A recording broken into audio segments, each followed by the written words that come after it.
एकनाथ शिंदे साहब अगर सेंट्रल में आते हैं तो अच्छी बात है, या अगर उनको मुख्यमंत्री बनाने का निर्णय अगर मोदी साहब और अमित शाह साहब लेते तो हमको कोई दिक्कत नहीं है।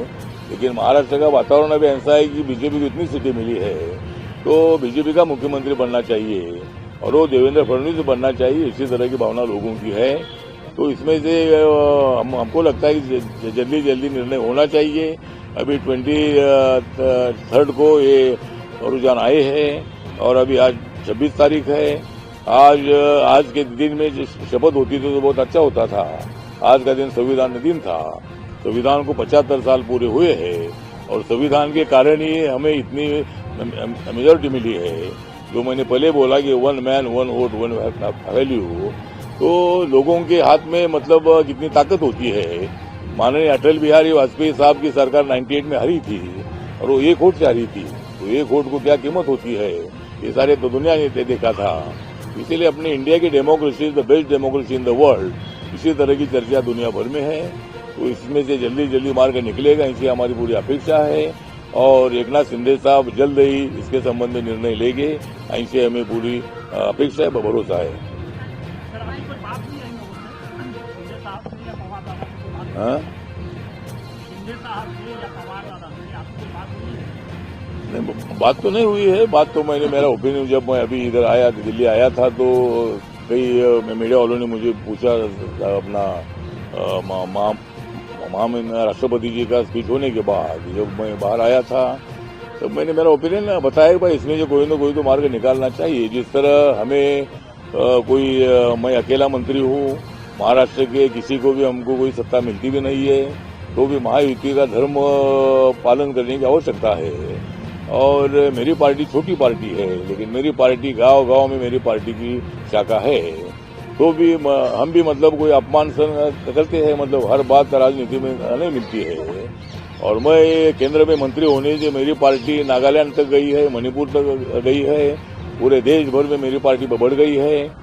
नागालैंड में मेरी पार्टी के 2 एमएलए चुनकर आए हैं, वहां मेरी पार्टी रिकॉग्नाइज है।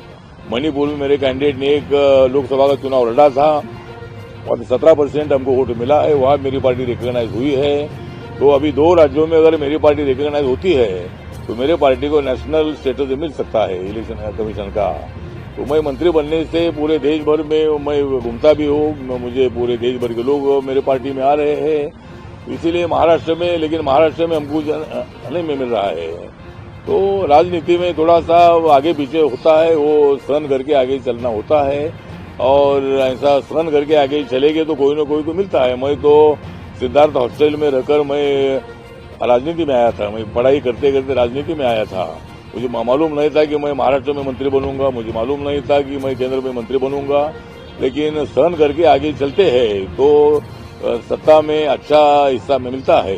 इसीलिए मुझे लगता है कि एकनाथ शिंदे साहब और उनके जो लोग हैं सब अनुभवी लोग हैं, उनको पूरा जानकारी है और इसीलिए मुझे लगता है कि इसमें कोई ना कोई तो मार्ग निकलना चाहिए। बीजेपी हाईकमान ने ऐसा कुछ एकनाथ शिंदे को प्रॉमिस किया था?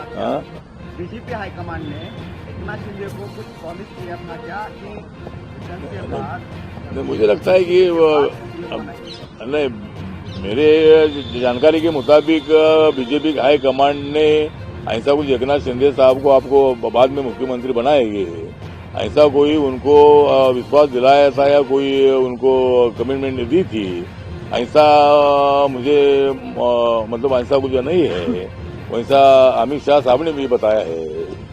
तो इसी तरह मतलब जिस तरह उद्धव ठाकरे जी का भी हुआ कि उन्होंने बोला कि 2.5 साल का मुख्यमंत्री पद हमको चाहिए, तो अमित शाह साहब ने बोला था कि भाई मैंने ऐसा कोई कमिटमेंट नहीं दिया था।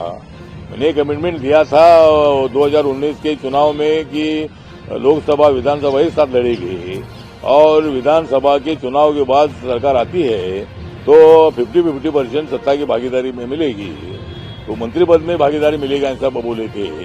तो उसमें कोई मुख्यमंत्री उद्धव ठाकरे जी को बनाएगा ऐसा नहीं है। हर सभा में मोदी साहब बोलते थे, जहां उद्धव ठाकरे भी रहते थे, कि केंद्र में नरेंद्र और राज्य में देवेंद्र। तो इसी तरह मतलब ऐसा कोई आश्वासन दिया नहीं है और इसीलिए मुझे लगता है कि अभी निर्णय एक साथ बैठकर जल्दी निर्णय होना